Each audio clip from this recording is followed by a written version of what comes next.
નમસ્કાર. ગુજરાતમાં શિક્ષક બનવાની રાહ જોતા હજારો ઉમેદવારો માટે એક બહુ મોટા સમાચાર છે. સરકારે શિક્ષકોની ભરતીને લઈને એક મહત્વની જાહેરાત કરી છે. તો આજે આપણે આ આખી યોજના શું છે એને એકદમ સરળ ભાષામાં સમજીશું. ચાલો શરૂ કરીએ.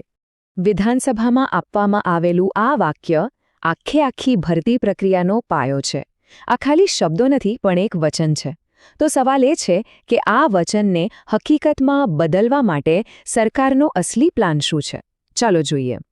તો આજે આપણે શું જાણીશું. સૌથી પહેલાં તો પેલી મોટી જાહેરાત શું હતી? પછી ભરતી થશે ક્યારે?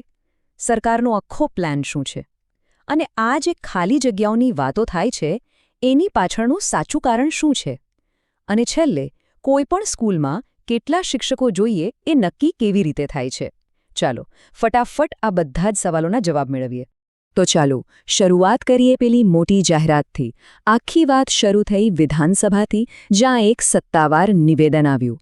ખાસ કરીને જે લોકો TET-1 પરીક્ષા પાસ કરીને બેઠા છે એમની ભરતીને લઈને સરકારે એકદમ સ્પષ્ટ વાત કરી. અને આ એ જ મુદ્દો હતો જેની ઘણા સમયથી રાહ જોવાઈ રહી હતી. સરકારે સત્તાવાર રીતે એ વાતની પુષ્ટિ કરી છે કે શિક્ષકોની ખાલી જગ્યાઓ ભરવા માટે એમની પાસે એક પ્લાન તૈયાર છે. એમણે ખાસ કરીને ભાવનગર જેવા જિલ્લાઓનો ઉલ્લેખ પણ કર્યો, જ્યાં આ પરિસ્થિતિ પર ધ્યાન આપવામાં આવી રહ્યું છે. સારું, પ્લાન તો છે, પણ સૌથી મોટો સવાલ જે દરેક ઉમેદવારના મનમાં ચાલી રહ્યો છે કે આ ભરતી આખરે શરૂ ક્યારે થશે, ખરું ને? તો ચાલો એની જે ઓફિશિયલ ટાઈમલાઈન છે એને સમજીએ. તો જુઓ, વાત એકદમ સ્પષ્ટ છે. નવી ભરતી તો આવવાની જ છે એ પાક્કું છે, પણ એ પહેલાં એક જરૂરી કામ પૂરું કરવાનું છે. અત્યારે જે શિક્ષકોની જિલ્લા ફેરબદલીની પ્રોસેસ ચાલી રહી છે ને, એ એકવાર પૂરી થઈ જાય, બધું ફાઇનલ થઈ જાય, એના પછી જ નવી ભરતીની જાહેરાત થશે. આ એક ફરજિયાત પ્રક્રિયા છે, એટલે એને ટાળી શકાય નહીં.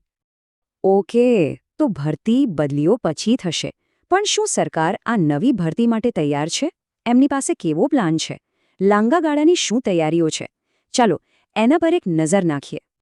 અને તૈયારીની વાત કરીએ ને, તો સૌથી મોટી વાત એ છે કે સરકાર પાસે લાયક ઉમેદવારોનો એક મોટો જથ્થો તૈયાર છે.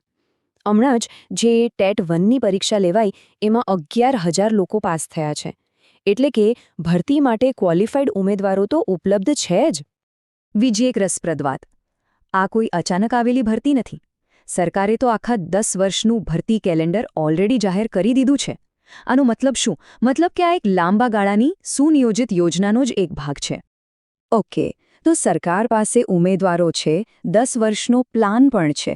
તો પછી મનમાં એ સવાલ તો આવે જ કે તો પછી સ્કૂલોમાં શિક્ષકોની જગ્યાઓ ખાલી કેમ છે? આનું કારણ શું? વેલ, આનો જવાબ છે ને એ કાયદામાં છુપાયેલો છે.